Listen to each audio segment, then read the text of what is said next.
5-ാം അധ്യായം.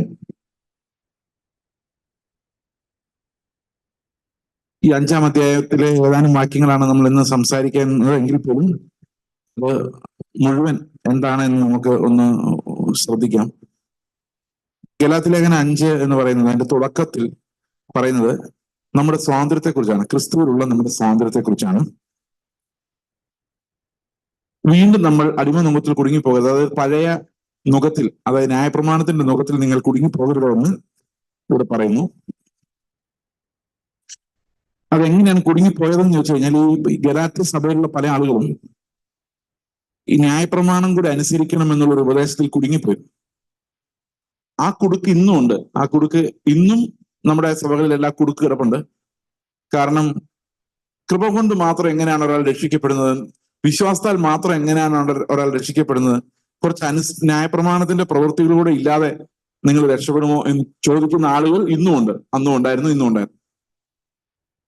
അപ്പൊ സഭയിലെ ഏറ്റവും വലിയ കലക്കം എന്ന് പറയുന്നതാണ്, കൃപയും വിശ്വാസം നമ്മളെ രക്ഷിക്കുവാൻ പര്യാപ്തമല്ലേ? ദൈവത്തിന്റെ കൃപയും ദൈവം നമുക്ക് തരുന്ന വിശ്വാസത്താൽ നമ്മൾ രക്ഷിക്കപ്പെടുകയില്ലേ? അതിന്റെ കൂടെ നമ്മൾ എന്തെങ്കിലും കൂടെ പ്രവർത്തിച്ച് രക്ഷ പൂർത്തിയാക്കേണ്ടതുണ്ടോ?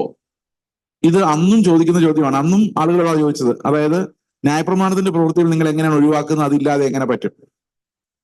അപ്പോൾ ആ ഒരു ചോദ്യം കൊണ്ടുണ്ടായ കലക്കം. അപ്പോ ന്യായപ്രമാണവാദികൾ പറഞ്ഞു അത് മാത്രം പോരാ, നിങ്ങൾ ന്യായപ്രമാണത്തിന്റെ പ്രവൃത്തികൾ അനുസരിക്കണം. അവർ പ്രത്യേകിച്ച് പറഞ്ഞ് പരിച്ഛേദന ഏൽക്കണമെന്നാണ്. അപ്പൊ ന്യായപ്രമാണത്തിന്റെ ഒരു കൽപ്പന എല്ലാവരും അനുസരിക്കണം, പരിച്ഛേദന. നമ്മുടെ ഭാഗത്ത് എന്തെങ്കിലുമൊക്കെ വേണം, അല്ല ദൈവത്തിന് തന്നെ നമ്മളെ രക്ഷിക്കാൻ അങ്ങനെ വിട്ടുകൊടുക്കരുത്. നമ്മൾ എന്തെങ്കിലും കൂടെ ചെയ്ത് ദൈവത്തെ ഒന്ന് ഹെൽപ്പ് ചെയ്യണം. ഈ ഭയങ്കര പണിയാണല്ലോ ദൈവം ചെയ്യുന്നത്. അപ്പൊ കുറച്ച് പണി നമ്മളിവിടെ ചെയ്യാം. അപ്പൊ നിങ്ങൾ പരിച്ഛേദന എന്നുള്ള കാര്യം ഉപേക്ഷിക്കേണ്ട. കാരണം എന്തെങ്കിലും ഒരു അടയാളം വേണമല്ലോ, മറ്റുള്ളവരും നമ്മളുമായിട്ട് വ്യത്യാസം ഉണ്ടെന്ന് കാണിക്കാൻ വേണ്ടി. ഇത് തന്നെ ഇന്നും നടക്കുന്നത്. ഇന്നും ഇതേ പരിപാടി തന്നെയാണ് നടക്കുന്നത്. അപ്പൊ നമുക്ക് ഇന്നത്തെ കാര്യം വിടാം. കാരണം നമ്മൾ ഇന്നത്തെ കാര്യം ഒത്തിരി പറഞ്ഞിട്ടുണ്ട്. അന്നത്തെ കാര്യം തന്നെ, കാരണം ഈ വാക്യങ്ങൾ മനസ്സിലാകാൻ വേണ്ടി. അപ്പോൾ ഇവിടെ പൗലോസ് പറയാണ്, പരിച്ഛേദന ഏൽക്കുന്ന ഏത് മനുഷ്യനോടും, അതായത് ന്യായപ്രമാണത്തിന്റെ ഒരു പ്രവൃത്തി ചെയ്യാൻ പോകുന്ന ഏത് മനുഷ്യനോടും അവൻ ന്യായപ്രമാണം മുഴുവൻ നിവർത്തിക്കാൻ കടപ്പെട്ടിരിക്കുന്നു എന്ന് ഞാൻ പിന്നെയും പറഞ്ഞു. അപ്പൊ 1-2 ചെയ്താൽ പോരാ. നിങ്ങൾ എന്തെങ്കിലും 1-2 കാര്യങ്ങൾ, ഇപ്പോഴും ആൾക്കാർ പറയുന്നുണ്ട് ന്യായപ്രമാണം തീർന്നിട്ടില്ല എന്നൊക്കെ പറയുകയാണെങ്കിൽ, ശരി, തീർന്നിട്ടില്ലെങ്കിൽ നിങ്ങൾ ആദ്യം മുതൽ അവസാനം വരെ അനുസരിക്കണം. കാരണം ഇടയ്ക്ക് 1-2 മാത്രം അനുസരിച്ചാൽ പോരാ, ന്യായപ്രമാണത്തിന്റെ മുഴുവൻ കമാൻഡ്മെന്റും അനുസരിക്കണം. അപ്പൊ അങ്ങനെ അനുസരിക്കുക എന്ന് പറയുന്നത് ഇന്ന് നടക്കുന്ന പരിപാടിയല്ല. ഓക്കെ. അപ്പോൾ അടുത്ത വാക്യം പറയുന്നത്, ന്യായപ്രമാണത്താൽ നീതീകരിക്കപ്പെടുവാൻ ഇച്ഛിക്കുന്ന നിങ്ങൾ ക്രിസ്തുവിനോട് വേർപെട്ടു പോയി. അപ്പൊ ഇന്ന് പലപ്പോഴും സഭകളിൽ ക്രിസ്തു ഇല്ലാത്തതിന്റെ കാര്യം എന്താ? എന്തുകൊണ്ടാണ് ക്രിസ്തുവിനെ കുറിച്ച് ഒന്നും മിണ്ടാൻ പോലും പറ്റാത്തതിന്റെ കാരണം, അവര് ക്രിസ്തുവിന്റെ കൃപയാൽ വിശ്വാസത്താൽ നീതീകരിക്കപ്പെടാനല്ല പരിശ്രമിക്കുന്നത്, അവർ സ്വന്തം പ്രവൃത്തികളാൽ നീതീകരിക്കപ്പെടാൻ പരിശ്രമിക്കുന്നതുകൊണ്ടാണ്. നമുക്കിപ്പോഴും പ്രവർത്തിക്കുന്നവരെ നീതിമാന്മാരെന്ന് വിളിക്കാൻ എളുപ്പം. നമ്മളൊരാൾ അയാൾ ഭയങ്കര നീതിമാനാകട്ടോ എന്ന് പറയണമെങ്കിൽ അയാൾ വിശ്വസിക്കുന്നയാളെ അല്ല നമ്മൾ വിളിക്കുന്നത്, പിന്നെ എന്തെങ്കിലും പ്രവൃത്തി ചെയ്ത ആളെയാണ് വിളിക്കുന്നത്. ദൈവം അങ്ങനെയല്ല. ദൈവം വിശ്വസിക്കുന്നവരെ നീതിമാന്മാരെന്ന് വിളിക്കുന്ന ദൈവമാണ്. അപ്പൊ നമ്മളെ ദൈവം നീതിമാന്മാരെന്ന് വിളിച്ചത് നമ്മൾ പ്രവർത്തിച്ചത് കൊണ്ടല്ല, നമ്മൾ വിശ്വസിച്ചത് കൊണ്ടാണ്. അടുത്ത വാക്യം പറയുന്നത് ഇതാണ്, ഞങ്ങളോ, നിങ്ങൾ അങ്ങനെ ആയിരിക്കും, പക്ഷെ ഞങ്ങൾ എന്തെന്നറിയാമോ? 4-ാം വാക്യം പറയുന്നത്, ന്യായപ്രമാണത്താൽ നീതീകരിക്കപ്പെടാൻ ഇച്ഛിക്കുന്ന നിങ്ങൾ ക്രിസ്തുവിനോട് വേർപെട്ടു പോയി, നിങ്ങൾ കൃപയിൽ നിന്ന് വീണുപോയി. അടുത്ത വാക്യം പറയാണ്, ഞങ്ങളോ വിശ്വാസത്താൽ നീതി ലഭിക്കുമെന്നുള്ള പ്രത്യാശാ നിവൃത്തിയെ ആത്മാവിനാൽ കാത്തിരിക്കുന്നു. അപ്പൊ നമ്മുടെ സഭയുടെ പ്രത്യേകത ഇത് തന്നെയാണ്. മറ്റു സഭകളുടെ എന്താ വ്യത്യാസം എന്ന് ചോദിച്ചാൽ ഇതാണ് അതിന്റെ വ്യത്യാസം.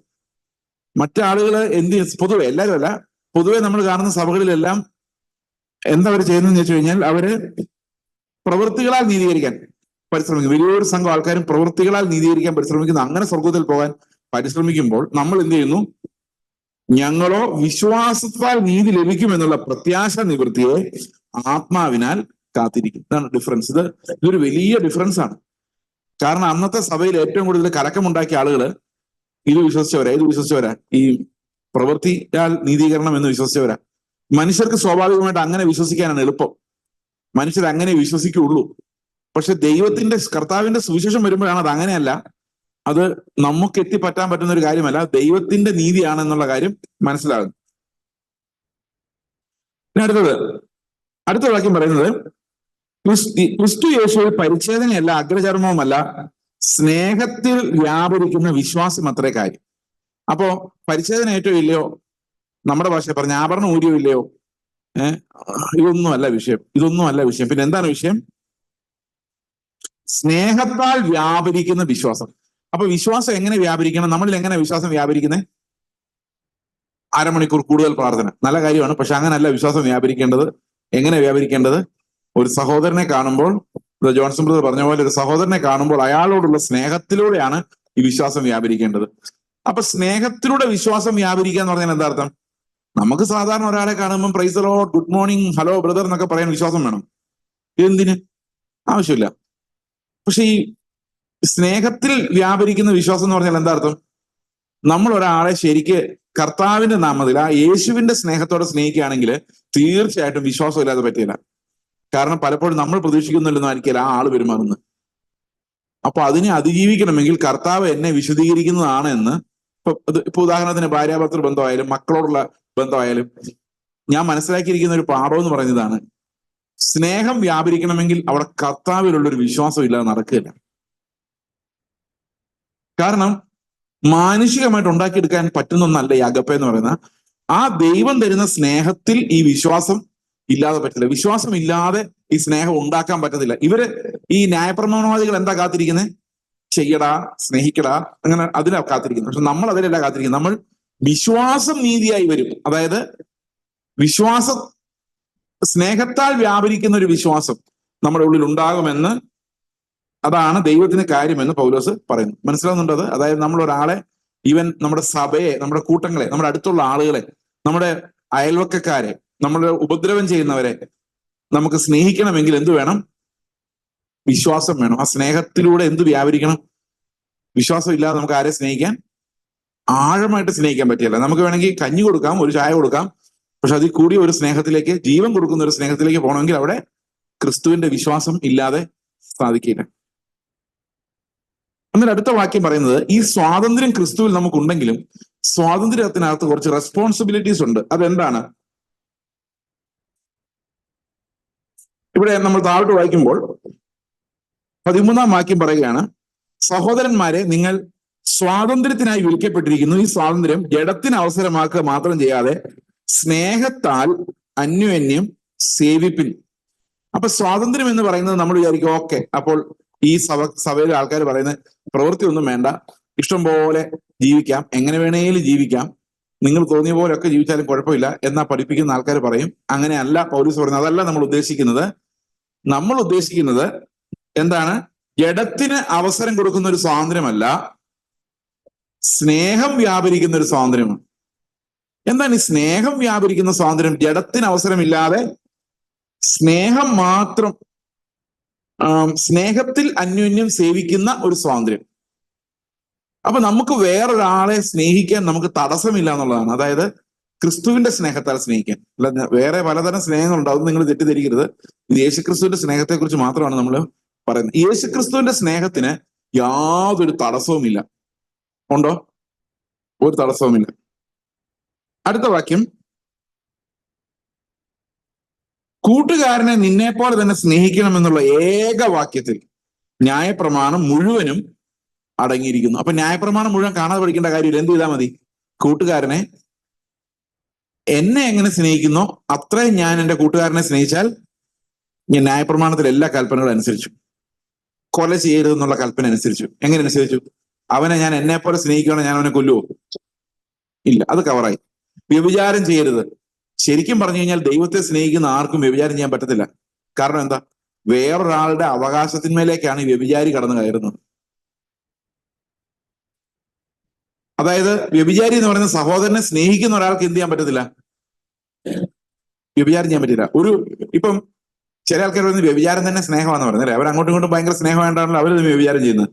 രണ്ടുപേർ തമ്മിൽ വ്യഭിചാരം ചെയ്യുകയാണെങ്കിൽ അത് അവർ തമ്മിൽ ഭയങ്കര സ്നേഹമാണെന്ന് അവർ വിചാരിക്കുന്നത്. പക്ഷെ സ്നേഹമല്ല അത്. കാരണം യഥാർത്ഥ ക്രിസ്തുവിന്റെ സ്നേഹമുള്ളവന് ആരെയും വേറൊരു രീതിയിൽ ഇടപെടാനോ പെരുമാറാനോ കഴിയുകയില്ല. കാരണം ആ ഒരു സ്നേഹത്തിനകത്ത് കൊലപാതകമില്ല, വ്യഭിചാരമില്ല, മോഷണമില്ല, കള്ളസാക്ഷ്യം പറയുകയില്ല, കൂട്ടുകാരനുള്ള ഒന്നും മോഹിക്കുകയില്ല. കാരണം ഈ സ്നേഹം എന്ത് ചെയ്തിരിക്കുക? എല്ലാ കൽപ്പനകളെയും കവർ ചെയ്തിരിക്കാം. If you have love divine love in you, ആ സ്നേഹം നിങ്ങൾ ഉത്ഭവിക്കുമ്പോൾ ബാക്കി എല്ലാ കൽപ്പനകളും അതിനകത്തേക്ക് ചുരുക്കപ്പെട്ടിരിക്കുന്നു. ഇപ്പൊ പഴയ നിയമത്തിൽ 2 കൽപ്പനകളുടെ കാര്യം പറയായിരുന്നു, ദൈവത്തെ സ്നേഹിക്കുക, മനുഷ്യനെ സ്നേഹിക്കുക. എന്നാൽ പുതിയ നിയമം വന്നപ്പം ഒരു കൽപ്പനയുള്ളൂ. നമ്മൾ വിചാരിച്ച് മനുഷ്യനെ സ്നേഹിക്കുന്ന കാര്യം വിട്ട് കളഞ്ഞിട്ട് ദൈവത്തെ സ്നേഹിക്കുന്ന കാര്യം എടുത്തു വെക്കുന്നു. അങ്ങനെയല്ല, നേരെ തിരിച്ചാ ചെയ്തത്. ദൈവത്തെ സ്നേഹിക്കുന്ന കാര്യം പറയാതെ പഴയ നിയമത്തിൽ എന്താ പറഞ്ഞത്? നിന്റെ ദൈവമായ കർത്താവിനെ നീ സ്നേഹിക്കുക, 2 നിന്നെ പോലെ നിന്റെ കൂട്ടുകാരനെ സ്നേഹിക്കുക. ഈ 2 കൽപ്പനകളിൽ ന്യായപ്രമാണവും പ്രവാചകന്മാരും അടങ്ങിയിരിക്കും. എന്നാൽ പുതിയ നിയമത്തിൽ പറയാണ്, നിന്റെ സഹോദരനെ തന്നെ പോലെ തന്നെ സ്നേഹിക്കുക എന്നുള്ള ഒരൊറ്റ പ്രമാണത്തിൽ ന്യായപ്രമാണം തീർന്നു പോയിരിക്കുന്നു. അതെന്താ അങ്ങനെ ഒരു മാറ്റം ഉണ്ടായത്? അങ്ങനൊരു മാറ്റം ഉണ്ടാകാനുള്ള കാരണം പഴയ നിയമത്തിലെ സ്നേഹമല്ല പുതിയ നിയമത്തിലെ സ്നേഹം. പുതിയ നിയമത്തിലെ സ്നേഹം എന്ന് പറഞ്ഞാൽ ക്രിസ്തു നമ്മിൽ വസിച്ചാൽ മാത്രം സാധിക്കുന്ന ഒരു കാര്യം. അതിനകത്ത് ദൈവ സ്നേഹം എന്ന് പറയുന്നത് അണ്ടർസ്റ്റുഡാ. ഈ ദൈവ സ്നേഹം ഇല്ലാത്തവന് സഹോദരനെ സ്നേഹിക്കാൻ പറ്റത്തില്ല. അപ്പൊ സഹോദരനെ ഒരാൾ ക്രിസ്തുവിന്റെ സ്നേഹത്താൽ സ്നേഹിച്ചുവെങ്കിൽ അതിനർത്ഥം അവൻ ദൈവത്തെ സ്നേഹിക്കുന്നത് തന്നെയാണ്. അതുകൊണ്ടാണ് യോഹന്നാൻ പറയുന്നത്, സഹോദരനെ സ്നേഹിക്കാത്തവൻ ദൈവത്തെ സ്നേഹിക്കുന്നില്ല, സഹോദരനെ സ്നേഹിക്കുന്നവനെ ദൈവത്തെ സ്നേഹിക്കുന്നുള്ളൂ. കാരണം സഹോദരനെ ഒരാൾ സ്നേഹിക്കുന്നുണ്ടെങ്കിൽ അതിനർത്ഥം ദൈവത്തെ സ്നേഹിക്കുന്നുണ്ട്. തിരിച്ചു നോക്കാം, ദൈവത്തെ സ്നേഹിക്കുന്നുണ്ടെങ്കിൽ അയാൾ സഹോദരനെ സ്നേഹിക്കുന്നുണ്ടെന്ന് ഉള്ള കൽപ്പന തിരിച്ചാ പറഞ്ഞിരുന്നെങ്കിലോ എല്ലാരും പറഞ്ഞേനെ, എനിക്ക് ദൈവത്തോട് ഭയങ്കര സ്നേഹമാണ്, ഞാൻ എത്ര നേരം പ്രാർത്ഥിക്കുന്നറിയോ, ഞാൻ ചർച്ചിൽ ഒന്നും മുടങ്ങാതെ വരുന്ന ആളാണ്, പക്ഷെ സഹോദരന് ഒന്നും കൊടുക്കുന്നില്ല. അപ്പം ആ സ്നേഹം വ്യാജമാണ്, അതൊരു മതസ്നേഹമാണ്. അപ്പൊ ദൈവസ്നേഹം പലപ്പോഴും മതസ്നേഹമായിട്ട് തെറ്റിദ്ധരിക്കപ്പെടാം. അതുകൊണ്ട് പൗലോസ് പറയാണ്, സഹോദര സ്നേഹം കാണിക്കുക. അതാണ് നമ്മളെ കാണുന്ന മനുഷ്യനെ സ്നേഹിക്കുന്ന കാണിക്കുക. അത് ക്രിസ്തു സ്നേഹിക്കുന്ന പോലെ സ്നേഹിക്കുന്ന കാണിക്കുക. അങ്ങനെ നിങ്ങൾ കാണിക്കുമ്പോൾ അത് ദൈവത്തോടുള്ള സ്നേഹം അതിനകത്തുണ്ട്. അതില്ലാതെ ഈ മനുഷ്യനെ സ്നേഹിക്കാൻ സാധിക്കില്ല. അപ്പൊ മനുഷ്യനോടുള്ള സ്നേഹം എന്ന് പറയുന്നത് ശരിക്കും അത് മാനുഷിക സ്നേഹമല്ല, ക്രിസ്തുവിന്റെ സ്നേഹം നമ്മുടെ ഹൃദയങ്ങളിൽ വസിച്ച് വിശ്വാസത്തോടെ വ്യാപരിക്കുന്ന സ്നേഹം. അല്ലെ, ഞാനല്ല ക്രിസ്തു അത്രേ എന്ന ഫെയ്ത്തിലൂടെ എന്നിൽ വ്യാപരിക്കുന്ന സ്നേഹമാണ് ഈ ന്യായപ്രമാണത്തിന്റെ ഏറ്റവും വലിയ ഉദ്ദേശം എന്നിവിടെ കാണാം. ഞാൻ ഈ വാക്യം വായിക്കാനുള്ള കാരണം ഇതിന് ശേഷമുള്ള വാക്യങ്ങളാണ്. അപ്പോൾ ആളുകൾ സാധാരണഗതിയിൽ ചോദിക്കും, ക്രിസ്തുവിൽ നിങ്ങൾക്ക് എല്ലാ സ്വാതന്ത്ര്യവും ഉണ്ടല്ലോ, അപ്പൊ പിന്നെ നിങ്ങൾക്ക് എങ്ങനെയും ജീവിക്കാമെന്നാണോ? അപ്പൊ അതിനടുത്ത വാക്യത്തിൽ പറയുകയാണ്, ആത്മാവിനെ അനുസരിച്ച് നടപ്പിൻ. ഞാൻ ഇന്നലെ രാത്രിയിൽ UK നമ്മുടെ ഫോറിൻ ചർച്ചസിൽ സംസാരിച്ച വിഷയം, ആത്മാവിനെ അനുസരിച്ച് നടപ്പിൻ, എന്നാൽ നിങ്ങൾ ജഡമോഹം നിവർത്തിക്കയില്ല. അപ്പൊ ശരിക്കും ജഡമോഹം നിവർത്തിക്കാതിരിക്കാനുള്ള വഴി എന്താണ്? സാധാരണ ലോകം പറയുന്ന വഴി എന്താണ്? കൽപ്പനകളെ അനുസരിക്കുക, അല്ലെ? അങ്ങനല്ലേ? ന്യായപ്രമാണം അനുസരിച്ച് ജീവിച്ചാൽ നിങ്ങൾ എന്ത് ചെയ്യില്ല? പാപം ചെയ്യില്ല. പക്ഷെ ഇവിടെ പറയുന്നത്, പൗലോസ് പറയാണ്, അങ്ങനെയല്ല ദൈവം പറയുന്ന വഴി. നിങ്ങൾ ആത്മാവിനെ അനുസരിച്ച് നടന്നു തുടങ്ങിക്കഴിഞ്ഞാൽ നിങ്ങൾക്ക് ഒരിക്കലും ജഡത്തിന്റെ ആഗ്രഹങ്ങളെ നിവർത്തിക്കുവാൻ സാധിക്കുകയില്ല. അപ്പൊ കൽപ്പനകളിലൂടെ നമ്മൾ നേടാൻ ശ്രമിക്കുന്ന വിശുദ്ധിയും ആത്മാവിനെ അനുസരിച്ച് നടന്നിട്ട് നേടാൻ ശ്രമിക്കുന്ന വിശുദ്ധിയും തമ്മിൽ വ്യത്യാസമുണ്ട്. കൽപ്പനകളെ അനുസരിച്ച് നടക്കുന്ന വിശുദ്ധിയുടെ പ്രത്യേകത നമ്മൾ പുറമേ ചെയ്യാതിരുന്നാൽ മതി. എന്നാൽ ആത്മാവെ അനുസരിച്ച് നടക്കുമ്പോൾ നമ്മൾ അകമേ ആ ജഡത്തിന്റെ മോഹത്തെയാണ് കൈകാര്യം ചെയ്യുന്നത്. വ്യത്യാസമുണ്ടോ? ഇപ്പൊ ന്യായപ്രമാണം അനുസരിച്ച് നടക്കുന്ന ഒരാൾ കൊലപാതകം ചെയ്യാതിരുന്നാൽ മതി, വ്യഭിചാരം ചെയ്യാതിരുന്നാൽ മതി, മോഷ്ടിക്കാതിരുന്നാൽ മതി, അല്ലെ? അതാണ് പ്രമാണം അനുസരിച്ചുള്ള നീതി. എന്നാൽ ആത്മാവിനനുസരിച്ച് നടക്കുമ്പോൾ ആത്മാവ് എവിടെയാണ് സംസാരിക്കുന്നത്? ആത്മാവ് നമ്മുടെ അന്തരാത്മാവിനോട്, അകത്ത് നമ്മളോട് തന്നെയാണ് സംസാരിക്കുന്നത്, ശുശ്രൂഷിക്കുന്നത്. നമ്മുടെ മനസ്സിനെയാണ് ആത്മാവ് ശുശ്രൂഷിക്കുന്നത്, അല്ലെ? ആത്മാവാണ് നമ്മുടെ മനസ്സിനെ ഇപ്പൊ മാറ്റിക്കൊണ്ടിരിക്കുന്നത്. അപ്പം ആത്മാവ് നമ്മുടെ മനസ്സിനോട് ശുശ്രൂഷിക്കുന്ന ആ ശബ്ദം നമ്മൾ കേൾക്കുന്നുണ്ടെങ്കിൽ ഇത് വ്യഭിചാരമായാലും കൊലപാതകമായാലും നമ്മുടെ ഹൃദയത്തിനകത്തുനിന്ന് അത് ഉണ്ടായി വരികയില്ല. മനസ്സിലാവുന്നുണ്ടോ എന്റെ വ്യത്യാസം? അപ്പൊ ഏതാണ് ഉന്നതമായ നിയമം? ഏത് ഉന്നതമായ നിയമം? അപ്പൊ ന്യായപ്രമാണം അനുസരിച്ച് ഒരാൾ നന്നാകുന്നതല്ല, ആത്മാവിനെ അനുസരിച്ച് ഒരാൾ വിശദീകരിക്കപ്പെടുന്നതാണ് ഉപദേശങ്ങളുടെ അടിസ്ഥാനം, ഉപദേശങ്ങളുടെ ലക്ഷ്യം. അതുകൊണ്ട് പറയാണ്, നിങ്ങൾ ആത്മാവിനെ അനുസരിച്ച് നടപ്പിൻ, അപ്പോൾ നിങ്ങൾ ഒരിക്കലും ജഡമോഹം നിവർത്തിക്കുകയില്ല. നിങ്ങൾ ന്യായപ്രമാണത്തിന്റെ വഴിയെ പോകരുത്, ആ വഴി നിങ്ങൾക്ക് ജഡത്തെ തോൽപ്പിക്കാൻ പറ്റില്ല. എന്നാൽ ആത്മാവിനനുസരിച്ച് നടന്നാൽ നിങ്ങൾ ജഡമോഹത്തെ നിവർത്തിക്കുകയില്ല. ഓക്കെ, ഇത് കൂട്ടുകാരനോടുള്ള സ്നേഹവുമായിട്ടാണ് താരതമ്യപ്പെടുത്തിയിരിക്കുന്നത്. ജഡാഭിലാഷം ആത്മാവിനും ആത്മാഭിലാഷം ജഡത്തിനും വിരോധമായിരിക്കുന്നു, അവ തമ്മിൽ പ്രതികൂലമല്ലോ. നമ്മുടെ ഏറ്റവും വലിയ അഭിലാഷം ആരോടാ? എന്താ ഏറ്റവും വലിയ ആഗ്രഹം? നമ്മളോട് തന്നെയാണ്. നമ്മുടെ സ്വത്തെല്ലാം വിറ്റ് മറ്റുള്ളവർക്ക് കൊടുക്കുമ്പോഴും നമ്മുടെ ആഗ്രഹം നമ്മളോട് തന്നെയാണ്. കാരണം എന്താണെന്ന് വെച്ച് കഴിഞ്ഞാൽ, എന്താ എന്റെ കാരണം? ഞാൻ കൊടുക്കുന്ന ആളാണെന്നുള്ള വിവരം എനിക്ക് തന്നെ എന്നെ തന്നെ ആശ്വസിപ്പിക്കുക. ഓ, ഞാൻ ഇത്രയും ചെയ്തല്ലോ, ഞാൻ കൊള്ളാം, ഇനി അവനും കൂടെ ആ വാക്കൊന്ന് പറഞ്ഞാൽ എനിക്ക് സമാധാനമായി. ശരിയല്ലേ? അപ്പോൾ നമ്മൾ നീതിപ്രവൃത്തി ചെയ്യുമ്പോൾ പോലും നമ്മുടെ ആഗ്രഹം വേറൊരാളോടല്ല, നമ്മളുടെ തന്നെ. കുടുംബജീവിതത്തിലായാലും അങ്ങനെ തന്നെയാണ്. ഞാൻ അത്രേ സ്നേഹിച്ചിട്ട് എന്നെ തിരിച്ച് സ്നേഹിക്കുന്നില്ല. അപ്പൊ എന്നൊരാൾ പറയുകയാണെങ്കിൽ അതിനർത്ഥം എന്താ? അവൻ അവന്റെ പ്രവൃത്തികളെ തന്നെ നോക്കുന്നത്. അവന്റെ ആഗ്രഹം അവനോടാണ്. എനിക്ക് വേണം, എനിക്ക് കിട്ടുന്നില്ല. ആഗ്രഹം ആരോടാ? നമ്മൾ ഏത് ജീവിത സാഹചര്യം നോക്കിയാലും നമ്മുടെ ആഗ്രഹം നമ്മളോട് തന്നെയാണ്. ഈ ജഡത്തിന്റെ ഒരു ആഗ്രഹവും ആത്മാവിന് അനുകൂലമല്ല. ആത്മാവിന്റെ ആഗ്രഹങ്ങൾ ജഡത്തിനും അനുകൂലമല്ല. ഇത് രണ്ടും പരസ്പരം വിരോധമായിരിക്കുന്നതാണ്. അപ്പൊ ജഡത്തിന്റെ ആഗ്രഹങ്ങൾ ആത്മാവിനും, ആത്മാവിന്റെ ആഗ്രഹങ്ങൾ ജഡത്തിനും വിരോധമായിരിക്കുന്നു. അവ തമ്മിൽ എതിരാളികളെ പോലെയാണ്. They are enemies. ഓക്കെ? അപ്പോൾ നമുക്ക് നമ്മളോട് തന്നെയാണ് സ്നേഹമെങ്കിൽ വേറൊരാളെ സ്നേഹിക്കാൻ പറ്റുമോ? പറ്റുമോ ഇല്ലയോ? ഒരിക്കലും പറ്റത്തില്ല. കാരണം ജഡത്തിന്റെ അഭിലാഷം എന്നോട് തന്നെ ആയതുകൊണ്ട് എനിക്ക് എന്നെ അല്ലാതെ വേറെ ആരെ സ്നേഹിക്കാൻ സാധിക്കില്ല. അതുകൊണ്ട് ഇന്ന് കല്യാണങ്ങളൊക്കെ ഡൈവോഴ്സ് ആയി പോകുന്നതിന്റെ കാരണം ഈ ജഡത്തിന്റെ ആഗ്രഹം അവരോട് തന്നെ ആയതുകൊണ്ട് അവരെ അല്ലാതെ വേറെ ആരെ സ്നേഹിക്കാൻ പറ്റത്തില്ല. ഭാര്യയോ ഭർത്താവിനെയോ മക്കളെയോ ഒന്നും സ്നേഹിക്കാൻ ഇന്നത്തെ ജനറേഷന് പറ്റത്തില്ല. കാരണം എല്ലാവരും ചിന്തിക്കുന്നത് എനിക്ക് നീതി കിട്ടിയോ. ഞാൻ കൗൺസിലിങ്ങിനൊക്കെ ഇരിക്കുമ്പോൾ എല്ലാവരും പറയുന്ന അവരവർക്ക് നീതി കിട്ടിയോ. ഞാനൊരു ഭർത്താവ് എന്നുള്ള രീതിയിൽ എന്റെ ഭാര്യ എന്നോട് നീതി കാണിച്ചോ? ഒരു ഭാര്യ എന്നുള്ള നിലയിൽ എന്റെ ഭർത്താവ് എന്നോട് നീതി കാണിച്ചോ? ഇല്ല. അതുകൊണ്ട് ഞാൻ ഭയങ്കര സഫറിങ്ങിലാണ്. അപ്പൊ ഇയാളുടെ ആഗ്രഹം ആരോടാ? ഇങ്ങനെ ഒരാൾ പറയുമ്പോ അയാളുടെ ആഗ്രഹം ആരോടാ? അയാളോട് തന്നെ. അപ്പൊ വേറൊരാളെ സ്നേഹിക്കണമെങ്കിൽ എന്ത് വേണം?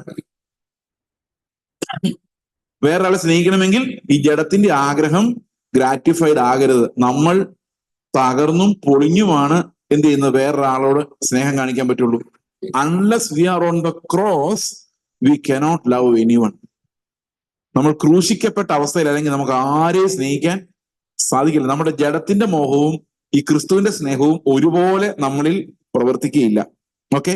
അപ്പോൾ ഇതാണ് ഗലാത്യ ലേഖനത്തിൽ പറയുന്ന ഒരു പ്രധാനപ്പെട്ട കാര്യം. ഇനി അതിന് താഴെ പറയുകയാണ്, ആത്മാവിനനുസരിച്ച് നടക്കുന്നുവെങ്കിൽ നിങ്ങൾ ന്യായപ്രമാണത്തിന് കീഴുള്ളവരല്ല. അതായത് ഒന്നുകിൽ ന്യായപ്രമാണം അനുസരിച്ച് നടക്കുക, അല്ലെങ്കിൽ ആത്മാവിനനുസരിച്ച് നടക്കുക. ഇനി എന്താണ് ജഡത്തിന്റെ പ്രവൃത്തികൾ? നമ്മുടെ ഉള്ളിൽ ഉണ്ടോ? അപ്പൊ ആരാണ് ഈ കൂട്ടത്തിൽ ഇരിക്കുന്നവരിൽ ന്യായപ്രമാണം അനുസരിച്ച് നടക്കുന്നവർ ആരാണ്? നമ്മളൊക്കെ കുറച്ചൊക്കെ ന്യായപ്രമാണം നമ്മുടെ എല്ലാവരുടെ ഉള്ളിലുണ്ട്. എത്ര പെർസെന്റേജ് ഉണ്ടെന്ന് അവരവർക്ക് മാത്രമേ മനസ്സിലാവുള്ളൂ. അപ്പൊ ഞാനിത് ഒന്ന് നോക്കാം. നമ്മുടെ ന്യായപ്രമാണം അനുസരിച്ച് നടക്കാൻ ഉള്ളിൽ ഈ സാധനം എല്ലാം കാണും, പക്ഷെ നമ്മൾ പുറമേ ചെയ്യത്തില്ല. ജഡത്തിന്റെ പ്രവൃത്തികളോ? ദുർനടപ്പ് പുറത്ത് ചെയ്യില്ല, അകത്ത് കാണും. അശുദ്ധി, ദുഷ്കാമം, വിഗ്രഹാരാധന, ആഭിചാരം, കൂടോത്രം എന്ന് കണ്ടോ? കൂടോത്രം എന്ന് പറഞ്ഞു കഴിഞ്ഞാൽ കോടി സ്തോത്രം എന്നർത്ഥം. കോടി സ്തോത്രം അവരുടെ ദേവന്മാർക്ക് കൊടുക്കുന്നത്. ഓക്കെ. പക, ഒരാളോട് പക ഉണ്ടാവുക, പിണങ്ങിയിരിക്കുക, പിണക്കം, ഇതെല്ലാം ജഡത്തിൽ നിന്ന് വരുന്ന ജഡമാണ് എന്ത് ചെയ്യുന്ന ആൾക്കാരെ പിണക്കിയിരുത്തുന്നത്. അപ്പൊ നമ്മൾ ന്യായപ്രമാണത്തെ അനുസരിച്ച് ജീവിക്കുമ്പോൾ ഈ ജഡത്തോടാ പറയുന്നത് മര്യാദ പഠിക്കടാ. പക്ഷെ നടക്കില്ല. അടുത്ത ജാരശങ്ക എന്ന് പറഞ്ഞാൽ എന്താ? ജാരനുണ്ടോ എന്ന ശങ്ക. ആർക്ക് ജാരനുണ്ടോന്ന്? ഭർത്താവ് ഭാര്യ ചിന്തിക്കുന്നത് ജാരൻ എന്ന് പറഞ്ഞ ആരാ? ജാരൻ എന്ന് പറഞ്ഞ അറിയാൻ മേല? എന്റെ ദൈവമേ, ജാരൻ എന്ന് പറഞ്ഞ അറിയത്തില്ല. എത്ര നിഷ്കളങ്കരായ മനുഷ്യർ. ജാരൻ എന്ന് പറഞ്ഞാൽ രഹസ്യ കാമുകൻ എന്നർത്ഥം. ജാരശങ്ക എന്ന് പറഞ്ഞാൽ രഹസ്യമായ ഒരു കാമുകൻ ഉണ്ടോ എന്ന സംശയം. എന്ന് പറയാൻ സംശയരോഗം എന്നാണ് അർത്ഥം. ഇത് എവിടെ നിന്ന് വരുന്നതാണ്? ഇത് ജഡത്തിൽ നിന്ന് വരുന്നത്. അല്ല പാസ്റ്റർ, ഇത് റിയൽ ആയിട്ടുണ്ട്. കഴിഞ്ഞ ദിവസം റിയൽ ആയിട്ടുണ്ടെന്നാ പറയുന്നത്. കണ്ടോ? ഇല്ല. പേരിടുമ്പം ഇല്ലില്ല, പക്ഷെ എനിക്ക് അറിയാം. എങ്ങനെ അറിയാം? ജാരശങ്ക. ഇത് എവിടെ നിന്ന് വരുന്ന? കഴിഞ്ഞ ദിവസം ഒരാളോട് പറയാം, ഞാൻ ഒരു തെറ്റും ചെയ്തിട്ടില്ല ഈ വിഷയത്തിൽ, പക്ഷെ തെറ്റ് ചെയ്ത പോലെയാണ് ഇന്നും ജീവിക്കുന്നത്. കാരണം കൂടെയുള്ള ആൾ വിശ്വസിക്കുന്ന ഇയാൾ ചെയ്യുന്നുണ്ടെന്നാ. അപ്പൊ രാവിലെ എഴുന്നേറ്റ വൈകിട്ട് വരെ ഇയാൾ ജീവിക്കുന്നത് എങ്ങനെയാന്ന് വെച്ച് കഴിഞ്ഞാൽ, ഞാൻ വ്യഭിചാരം ചെയ്ത ഒരാളെ പോലെ ജീവിക്കുക, പക്ഷെ ചെയ്തിട്ടില്ല. ജാരശങ്ക.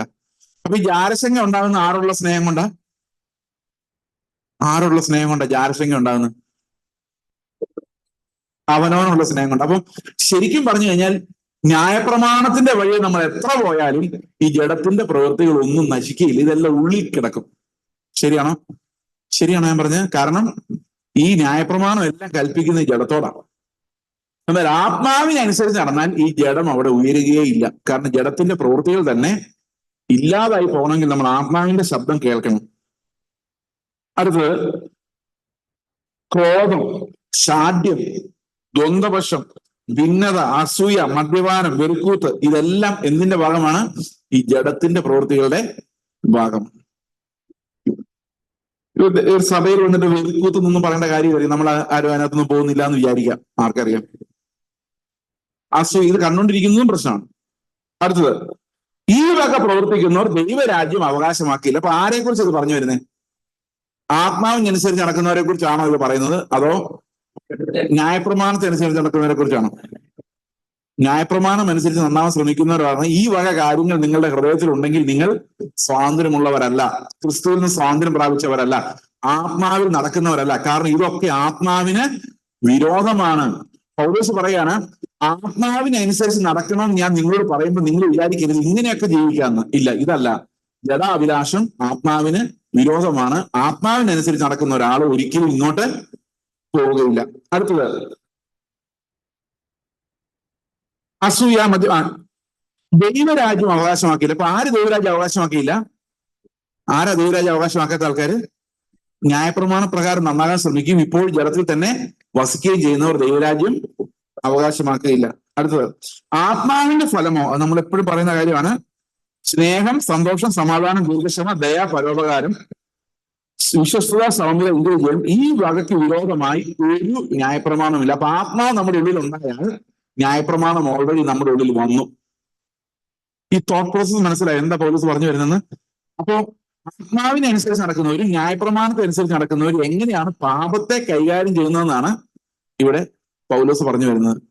അപ്പൊ ന്യായപ്രമാണത്തിനനുസരിച്ച് നടക്കുന്നവർ എവിടെ യുദ്ധം ചെയ്യുന്നത്? വെളിയിലാണ് യുദ്ധം. ന്യായപ്രമാണം പറയുന്നതെല്ലാം പുറമേ ഉള്ള യുദ്ധമാണ്, അല്ലെ? ആണോ? മോഷ്ടിക്കരുത് എന്ന് പറയുന്നത് അകമേ അല്ല, പുറമേയാണ്. അകമൊന്നും കാണാൻ ന്യായപ്രമാണത്തിന് കഴിയില്ല.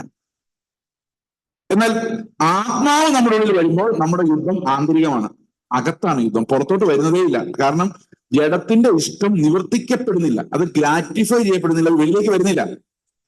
ആ യുദ്ധം നമ്മുടെ അകത്ത് തന്നെ അവസാനിക്കുകയാണ് ചെയ്യുന്നത്. അപ്പൊ ആത്മാവിനനുസരിച്ച് നടക്കുന്നവരുടെ യുദ്ധം വിശുദ്ധീകരണത്തിനായിട്ടുള്ള യുദ്ധം പുറമേ ഉള്ളതല്ല, അത് അകമേ തന്നെ ഉള്ളതാണ്, ആന്തരികമായ യുദ്ധമാണ്. ആത്മാവിനനുസരിച്ച് നടക്കുന്നുവെങ്കിൽ നിങ്ങൾ ഒരിക്കലും ജഡത്തിന്റെ മോഹത്തെ നിവർത്തിക്കുകയില്ല. ഓക്കെ, ഇനി ഇതിനകത്ത് ഞാൻ പറഞ്ഞു വന്നത് എന്താ പറഞ്ഞു? ന്യായപ്രമാണം അനുസരിച്ച് നടക്കുന്നവർ, പിന്നെ ആത്മാവിനനുസരിച്ച് നടക്കുന്നവർ. ഇനി അടുത്തത് ആത്മാവിന്റെ ഫലമാണ്. നമ്മൾ വായിച്ചു 24-ാം വാക്യം. ക്രിസ്തുയേശുവിനുള്ളവർ ജഡത്തെ അതിന്റെ രാഗമോഹങ്ങളോടുകൂടെ ക്രൂശിച്ചിരിക്കുന്നു എന്ന് പറഞ്ഞു കഴിഞ്ഞാൽ അർത്ഥം എന്താ? നമ്മൾ ന്യായപ്രമാണം അനുസരിച്ചല്ല ഇനി നടക്കാൻ പോകുന്നത്. കാരണം നമ്മൾ ഓൾറെഡി ഈ രാഗമോഹങ്ങളെല്ലാം ചേർത്ത് നമ്മുടെ ജഡത്തെ ക്രിസ്തുയേശുവിനോട് കൂടെ ക്രൂശിക്കപ്പെട്ടിരിക്കുന്നു. അതുകൊണ്ട് നമ്മൾ ജഡത്തിൽ നിന്ന് സ്വാതന്ത്ര്യം പ്രാപിച്ചവരായിട്ടാണ് ജീവിക്കുന്നത്. അപ്പൊ ആത്മാവിൽ നടക്കുന്നവർ സ്വതന്ത്രരാണ്. അവർ നിയമത്താൽ ബന്ധിതരല്ല, അവർ സ്നേഹത്താൽ ബന്ധിതരാണ്. അത് വിശ്വാസത്തിൽ വ്യാപരിക്കുന്ന ദൈവികമായ ക്രിസ്തുവിന്റെ സ്നേഹമാണ്. ഇതാണ് പുതിയ നിയമത്തിന്റെ നീതിയുടെ ഒരു എക്സ്പ്ലനേഷൻ. ഓക്കെ, അതുകൊണ്ട് ഇവിടെ പറയുന്നത് ക്രിസ്തുയേശുവിനുള്ളവർ ജഡത്തെ അതിന്റെ രാഗമോഹങ്ങളോടുകൂടെ ക്രൂശിക്കുന്നു എന്ന് വിചാരിച്ച് ഈ ക്രൂശിക്കപ്പെട്ടിട്ട് അത് മരിച്ചു എന്ന് നമുക്ക് 100% ഉറപ്പിക്കാൻ പറ്റത്തില്ല. കാരണം പല സമയം നമ്മുടെ ജീവിതത്തിൽ ഈ ചിന്തകളിലും വിചാരങ്ങളിലും എല്ലാം എന്ത് വരാം? ഈ ക്രൂശിക്കപ്പെട്ടു എന്ന് നമ്മൾ വിശ്വസിക്കുന്ന അതേ രാഗമോഹങ്ങളുടെ പല രീതികൾ നമ്മുടെ ചിന്തകളിലും പ്രവൃത്തികളിലും എല്ലാം വരാം. പക്ഷെ വീണ്ടും വീണ്ടും നമ്മൾ എന്ത് ചെയ്യുന്നു? ആത്മാവിനനുസരിച്ച് നടക്കാൻ നമ്മെ തന്നെ നമ്മൾ ഒരുക്കുമ്പോൾ ഈ ആത്മാവ് നമ്മെ വിശുദ്ധീകരിച്ചുകൊണ്ട് ഈ ഒരു സ്വഭാവത്തിൽ നമ്മളെ രക്ഷിച്ചുകൊണ്ടേയിരിക്കും. അപ്പോൾ നമ്മോട് പറയാണ്, നിങ്ങൾ എന്ത് ചെയ്യണം? ആത്മാവ് പറയുന്നത് ശ്രദ്ധിക്കണം. ഞാൻ ഈ കഴിഞ്ഞ ദിവസം പറഞ്ഞൊരു പ്രധാനപ്പെട്ട കാര്യം ഇതാണ്. ആത്മാവിനെ അനുസരിച്ച് നടക്കുക എന്ന് പറയുമ്പോൾ വാക്ക് ബൈ ദ സ്പിരിറ്റ് എന്ന് ഇംഗ്ലീഷ് എഴുതിയിരിക്കുന്നത്. ഈ മോഡേൺ പെന്തക്കോസ്റ്റിൽ ഒത്തിരി ഫെനോമെന, അതായത് പലതരത്തിലുള്ള ആത്മീക വ്യാപാരങ്ങൾ ഇന്ന് പല സ്ഥലം നടക്കുന്നുണ്ട്. ഇപ്പൊ ബാംഗ്ലൂരിൽ ഒരു ഉണർവെന്ന് പറഞ്ഞൊരു സാധനം നടക്കുന്നുണ്ട്. അവിടെ ഈ ഉണർവെന്ന് അവർ വിളിക്കുന്ന, ഞാൻ കുറെ നാളായിട്ട് കേട്ടിട്ടുണ്ട്, ഉണർവെന്ന് അവർ വിളിക്കുന്ന ഈ കൺട്രോൾ പോകുന്നത് തന്നെയാണ്. അതായത് നമ്മളിപ്പം ആരാധിച്ച് കൈയടിച്ച് അങ്ങ് കൈയടി നിർത്താൻ പറ്റുന്നില്ല, ഭയങ്കര ശബ്ദവും ബഹളവും, ഇതിനെയാണ് അവർ ഉണർവെന്ന് പറയുന്നത്. ഓക്കെ, ബോധം പോവുക, വിട്ടുകൊടുക്കുക. ഉണർവാണെങ്കിൽ എന്ത് ചെയ്യണം? അപ്പോ ആത്മാവിൽ ചിരിക്കുന്നു. അത് ഞാൻ കണ്ടിട്ടുണ്ട്. ഒരാള് സ്റ്റേജിൽ വന്നിട്ട് ഈ എറണാകുളത്തുള്ള ഒരു ചർച്ച ഞാൻ ചെയ്യുന്നപ്പം നമുക്കിനി കുറെ നേരം എല്ലാവർക്കും ഇരുന്ന് ചിരിക്കാം എന്ന് പറഞ്ഞ് പുള്ളി കൈയടിച്ച് ചിരിക്കുകയും ചുറ്റുമുള്ളവരെല്ലാം ചിരിക്കുന്ന ലാഫിങ് ഇൻ ദ സ്പിരിറ്റ് എന്നാണ് പറയുന്നത്. അതിന് ബോധം ഉണ്ടായിട്ട് ചിരിക്കുന്നതല്ല, എന്തെങ്കിലും തമാശ കണ്ടിട്ട് ചിരിക്കുന്നതല്ല, ചുമ്മാ ചിരിക്കുന്ന, മത്ത് പിടിച്ചവരെ പോലെ ചിരിക്കുക. വേറെ ചില ആൾക്കാര് എന്താ, ആത്മാവിൽ ബോധം കിട്ടി വീഴുന്നു, സുബോധമില്ലാതെ വീഴുന്നു. വേറെ ചിലർ ആത്മാവിൽ ഫ്രോസൺ ആയിട്ട് കിടക്കുന്നു. വേറെ ചിലർ ആത്മാവിൽ ഛർദ്ദിക്കുന്നു. എന്തെല്ലാം പ്രതിഭാസങ്ങളാണെന്നറിയോ? എന്നാൽ ഇതൊന്നും ബൈബിളിലില്ല. പക്ഷെ ആത്മാവിൽ നടക്കണമെന്ന് ബൈബിളിലുണ്ട്, അല്ലെ? ആത്മാവിൽ ചിരിക്കണമെന്ന് ബൈബിളിലുണ്ടോ? ഉണ്ടോ? ഇല്ല. ആത്മാവിൽ മതിൽ പിടിച്ചു കയറണമെന്ന അതുണ്ട്. കുറേ ആൾക്കാർ മതിൽ കയറാൻ ശ്രമിക്കുമായിരുന്നു ഇങ്ങനെ, അതും ബൈബിളിലില്ല. ഇതൊന്നും ബൈബിളിലില്ല. പക്ഷെ ബൈബിളിലുള്ള എന്താണ്? ആത്മാവിൽ നടക്കുക എന്നുള്ളതാണ്. ഈ മനുഷ്യര് ഈ ആത്മാവിൽ ചിരിക്കുന്നതിന് പകരം ആത്മാവിൽ നടക്കാൻ ശ്രമിച്ചായിരുന്നെങ്കിൽ അവർ എങ്ങനെ നടന്നേനെന്നറിയോ? ഈ കള്ളു കുടിച്ച് പൂസായിൽ നടന്നിട്ട് പറഞ്ഞേനെ ഇതാണ് ആത്മാവെന്ന് പറഞ്ഞേനെ. പിന്നെ ഇവർ അനുഗമിക്കുന്നവരെല്ലാം ഇങ്ങനെ നടക്കാൻ തുടങ്ങിയേനെ. ഞാനത് ഏതായാലും അവർ ആ വാക്യത്തിൽ കൈ വെച്ചിട്ടില്ല. ഇനി അടുത്ത ശുശ്രൂഷ കേട്ടത് ആത്മാവിൽ നടക്കുക എന്ന് പറഞ്ഞ് ഇറങ്ങിക്കഴിഞ്ഞാൽ ഇതെല്ലാം മത്ത് പിടിച്ചിരിക്കുന്നതിനാണ് ഒരു ആത്മാവ് എന്ന് പറയുന്നത്. പ്രിയ സഹോദരങ്ങളെ, യേശുക്രിസ്തുവിന്റെ ആത്മാവെന്ന് പറയുന്നത് മത്ത് പിടിപ്പിക്കുന്ന ആത്മാവല്ല, മത്തെടുത്ത് കളയുന്ന ആത്മാവാണ്. കാരണം ഈ ലോകത്തിന്റെ പലവിധ മോഹങ്ങൾ കൊണ്ട് മത്ത് പിടിച്ചവരാണ് മിക്കവാറും മനുഷ്യര്. സമ്പത്ത് കൊണ്ടും മറ്റുള്ളവരുടെ പുകഴ്ച കൊണ്ടും ഇവിടുത്തെ ആർഭാടങ്ങളിലും എല്ലാം മത്ത് പിടിച്ചിരിക്കുന്നവരുടെ മത്ത് എടുത്തു മാറ്റി അവർക്ക് സുബോധമുള്ളവരാക്കി മാറ്റുന്നതാണ് ദൈവാത്മാവ് ചെയ്യുന്നത്. ആത്മാവിൽ നമ്മൾ നിറയുന്നതോടെ നമ്മുടെ ബോധം പോകുന്നതല്ല, നമ്മുടെ ബോധം ക്ലിയറായി വരികയാണ് ചെയ്യുന്നത്. നേരെ തിരിഞ്ഞൊരു കാര്യം നടന്നിട്ടാണ് ഒരു ആത്മാവിന്റെ ഭയങ്കര പ്രവൃത്തിയാന്ന് പറഞ്ഞുകൊണ്ട് ബാംഗ്ലൂർക്ക് വലിയ ഉണർവാ എന്ന് പറഞ്ഞ് നടത്തുന്നതിനകത്തല്ലേ ഈ കൺട്രോൾ പോകുന്നത്. ഇപ്പൊ വാക്ക് ബൈ ദ സ്പിരിറ്റ് എന്ന് പറഞ്ഞു കഴിഞ്ഞാൽ ആത്മാവിന്റെ ശബ്ദം കേൾക്കുക, ആത്മാവിന്റെ ശബ്ദത്തെ അനുസരിക്കാൻ മാത്രം നിറവുള്ളവരായിരിക്കുക. അപ്പോൾ നമ്മൾ ഒരു സഹോദരനോട് നമുക്ക് പിണക്കമോ വൈരാഗ്യമോ ബുദ്ധിമുട്ടോ തോന്നുകയില്ല. കാരണം അവരെല്ലാം സ്നേഹിക്കാൻ നമ്മുടെ ഹൃദയത്തിൽ നിന്ന് എത്ര ഉപദ്രവം നമ്മളോട് ചെയ്താലും അവരോട് സ്നേഹം മാത്രം ഉള്ളിൽ വരണമെങ്കിൽ ഈ ആത്മാവിനാൽ നമ്മൾ നിയന്ത്രിക്കപ്പെടുകയും ആത്മാവിനാൽ നമ്മൾ നടക്കുകയും വേണം. അതല്ലെങ്കിൽ നമ്മൾ പതുക്കെ നമ്മളുടെ വൈരാഗ്യവും കുശുമ്പും വിദ്വേഷവും എല്ലാം വളർന്നു വരും. ഓക്കെ, അപ്പോൾ അതുകൊണ്ടാണ് പൗലോസ് പറയുന്നത് നിങ്ങളുടെ ഇടയിൽ ഭിന്നാഭിപ്രായം, വഴക്ക് എല്ലാം ഉണ്ടാകാൻ കാരണം ഈ സ്വാതന്ത്ര്യം നഷ്ടപ്പെടുത്തിയതാണ്. ആത്മാവിൽ നടക്കാതെ നിങ്ങൾ വീണ്ടും ന്യായപ്രമാണത്തിന്റെ വഴി തിരിഞ്ഞത് കൊണ്ട് നിങ്ങൾക്ക് എന്ത് സംഭവിച്ചു? ഈ കലഹങ്ങളെല്ലാം വീണ്ടും വെളിയിലേക്ക് വന്നു. പുറമേയുള്ള യുദ്ധങ്ങൾ നടന്നു കഴിഞ്ഞാൽ എന്ത് സംഭവിക്കും? കലഹം ഉറപ്പാണ്. ഇപ്പൊ ഞാൻ ജോസഫ് ബ്രദറിന്റെ ലൈഫ് ഇങ്ങനെ ഒബ്സർവ് ചെയ്യാണ്. ജോൺസൺ ബ്രദറിനെ ഇങ്ങനെ നോക്കിക്കൊണ്ടിരിക്കുക. പുള്ളി എങ്ങനെ ഇരിക്കുന്നത്, എങ്ങനെ സംസാരിക്കുന്നത് എനിക്ക് ഇഷ്ടപ്പെടുന്നില്ല. കാരണം എന്താ? അത് പുറമേയുള്ള യുദ്ധമാണോ അകമേയുള്ള യുദ്ധമാണോ? പുറമേയുള്ള യുദ്ധമാണ്. കുറെ കഴിയുമ്പോൾ എന്റെ ഉള്ളിൽ എന്താണെന്നറിയാൻ മേല ആ പുള്ളിനെ അങ്ങ് ഇഷ്ടപ്പെടാതെ ഒരു വൈരാഗ്യബുദ്ധി എന്റെ ഉള്ളിൽ ഉണ്ടാവുക. പിന്നെ പറഞ്ഞു പുള്ളി ഒന്നും ശരിയല്ല, എന്താണെന്നറിയാൻ മേല. എനിക്ക് അങ്ങനെ അങ്ങ് തോന്നുന്നു. ഇത് എവിടെ നിന്ന് വരുന്നത്? ഇത് ജഡത്തിൽ നിന്ന് വരുന്നതാണോ?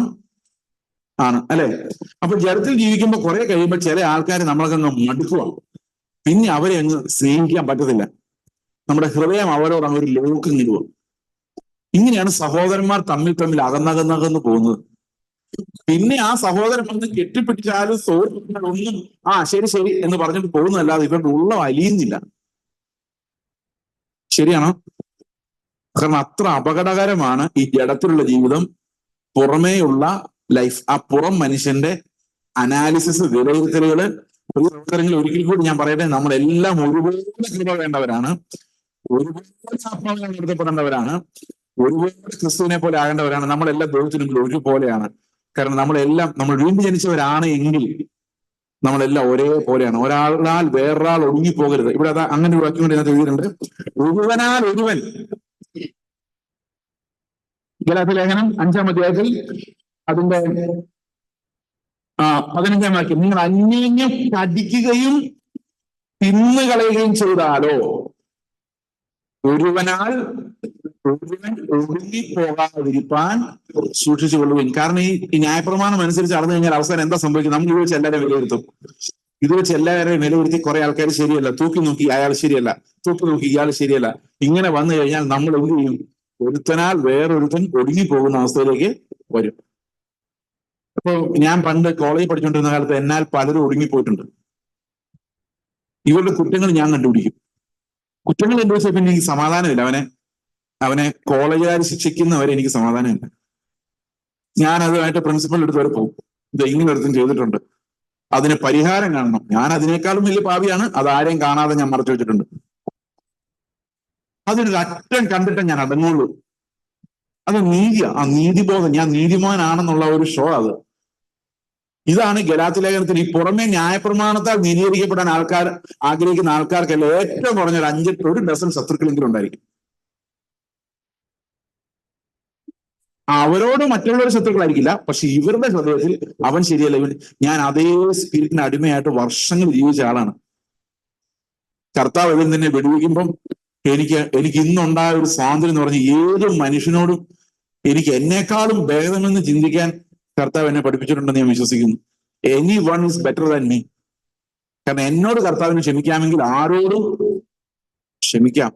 ആത്മാവിൽ നടത്തപ്പെടുമ്പോൾ നമ്മൾ എപ്പോഴും അങ്ങനെ ചിന്തിക്കണം, കർത്താവ് നിന്റെ കൃപ എത്ര വലിയത്, നിന്റെ നടത്തിപ്പ് എത്ര വലിയത്, നീ എത്ര വലിയവനായ ദൈവം. കാരണം പുതിയ നിയമത്തിൽ ഈ പാപങ്ങളെല്ലാം നമ്മൾ സോൾവ് ചെയ്യുന്ന ഒരു വലിയൊരു രൂപത്തിലൂടെ അല്ല, ആന്തരികമായ ഒരു ജീവനിലൂടെയാണ്. ക്രിസ്തുവിന്റെ ജീവൻ നമ്മളിൽ വ്യാപരിച്ചിട്ടാണ് നമ്മൾ ജയാളികളായി മാറുന്നത്. ഇപ്പൊ വേറൊരാൾ ജയിച്ചില്ല എങ്കിൽ നമുക്ക് അവനോട് സിമ്പിൾ തോന്നുള്ളൂ, അല്ലെ?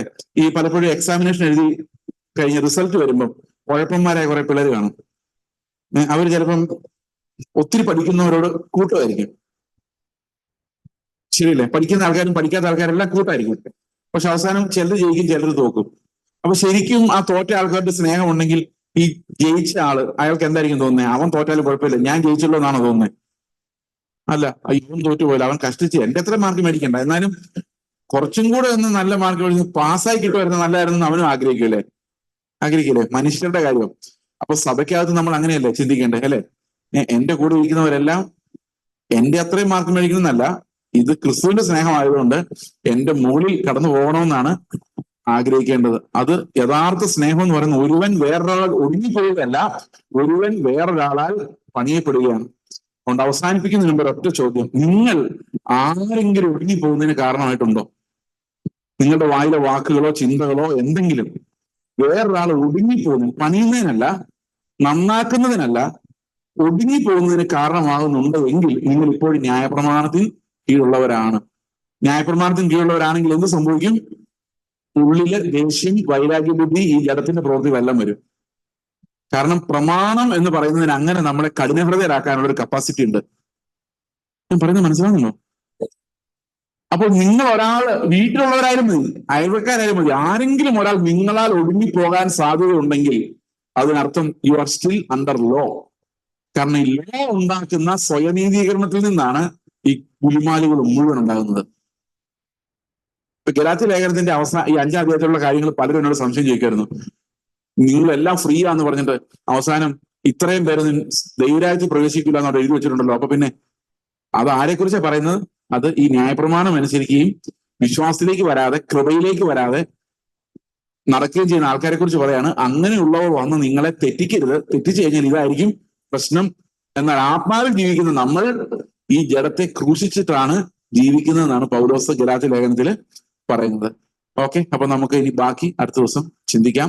ദൈവം നമ്മളെല്ലാവരും അനുഗ്രഹിക്കട്ടെ. നമുക്ക് പ്രാർത്ഥിക്കാം. ഞങ്ങളുടെ സ്വർഗ്ഗസ്ഥ പിതാവേ, അങ്ങയുടെ കരുണയ്ക്കായി നന്ദി പറയുന്നു. ഞങ്ങളെ വീണ്ടെടുത്തതിനായി സ്തോത്രം. ഒരു യോഗ്യത ഞങ്ങൾക്ക് ഇപ്പോഴും ഇല്ല. കർത്താവിന്റെ മുമ്പിൽ നിൽക്കുമ്പോൾ ഞങ്ങൾ ആരെക്കാളും ഭേദമല്ല, ആരെക്കാളും ശ്രേഷ്ഠരല്ല. അങ്ങ് മാത്രമാണ് സ്തോത്രത്തിനും സ്തുതിക്കും യോഗ്യനായുള്ളത്.